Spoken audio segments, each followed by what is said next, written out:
Hi, this is Randy. Welcome to my channel. If you get a chance, hit the subscribe button. If you click the thumbs up and ring the bell, that would be wonderful, and share it with someone if you would. Today we're going to be talking about church finances. Should a church disclose their finances to their membership? A church, in my opinion, should have transparency with its finances. A church should make available for the membership of the church the financial records of the church and all transactions that they make, and so the members will feel comfortable paying money into the church because they know their money's being used wisely. It sets up a natural checks and balance system so that not one small group of people decides everything about all the money of the church. It also provides some safety for the people who are making the decisions for the church and specifying liabilities for those people. The church's ability to indemnify the directors who make all the financial decisions for the church.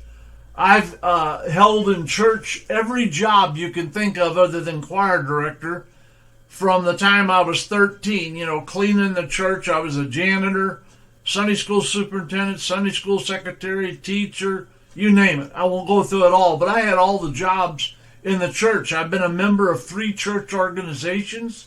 I've taken a law class on church. That I am not a lawyer. I'm not an expert on law. I'm just telling you what I've done. I took a law class, and I also bought law books about church laws and read them because I wanted to be above board on church finances. I've always seen it when a small group of 2 to 5 people, give or take, control all the money and answer to no one. It leaves room for malfeasance, and a lot of these people act like the church money is their personal bank account, and it's not. It's the people's money. It's not your personal money. I've seen churches get a large amount of money donated to them. Someone died in the church, left $100,000 or $200,000 to the church, and they try to hide it from the people. And you shouldn't do that. You should rejoice with them and let them know that Sister so-and-so or Brother so-and-so loved our church so much and went here for however many years they did. When they passed away, they remembered us and they gave the church $100,000 or $200,000, whatever it may be. And so it should be disclosed to people and let them know. I went to one church where someone passed away and they left them almost $200,000. All right.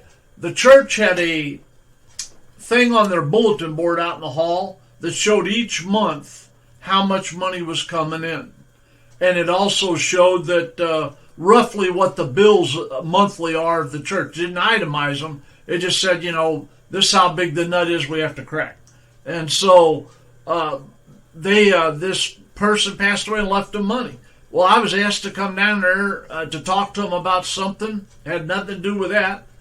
And I was sitting in the waiting room, and I could hear them. Their door was open. I wasn't eavesdropping, but they were talking. And they was like, well, they really didn't want the people to know about this money because they wanted to keep it on the down low. They thought it would hurt the church finances. People would give less money if they knew they came into this windfall. And then they didn't want everybody giving them ideas on how to spend it or what to do.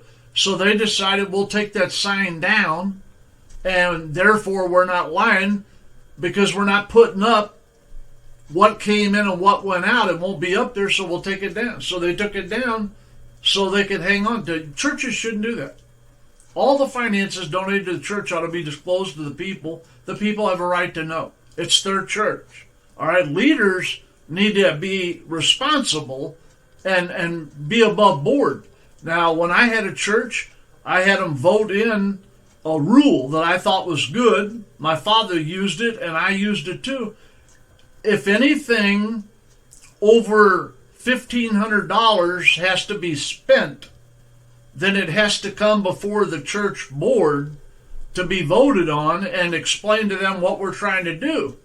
If it's above $2,500, then on any one item, then we bring it to the church and tell them, we were having a sign made for our church like on a big, beautiful black stone with the silver cutting in it. like a tombstone and cemetery. It was big, but it was going to have the church name and all this, because we didn't have a sign. A lot of people drove by and didn't see the sign on the building. And it was going to be, this was years and years ago, it was going to be $1,880.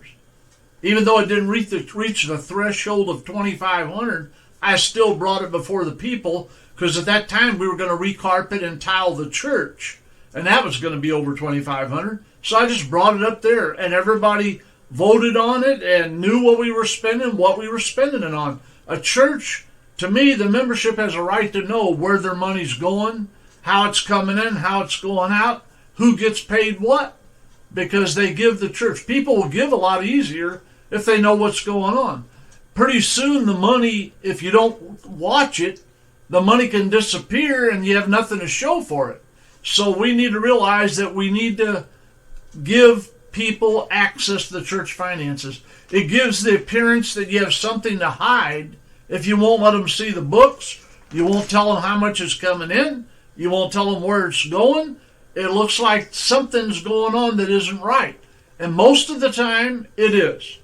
If there's a small group of people controlling everything and they don't let the people know and they won't let them know, and I won't go to a church that does that. I will not be a member or even attend a church on a regular basis. Some people don't have membership in a church. They just go to the same church all the time. I won't do it. I won't give my money if I don't know what's going on. And so we need to realize, I found that if you let the membership have access, let them know. And what we did at our church was every year after the church year ended, December 31st, usually around the first or second week of February, our church treasurer came up front, got on the microphone, and read the report of the church. How much was paid on the telephone, how much was paid on electric, how much for gas, how much the pastor was paid, where every dollar went. Then, that day before the service ended, the treasurer would put a report up on the bulletin board where everybody could read it.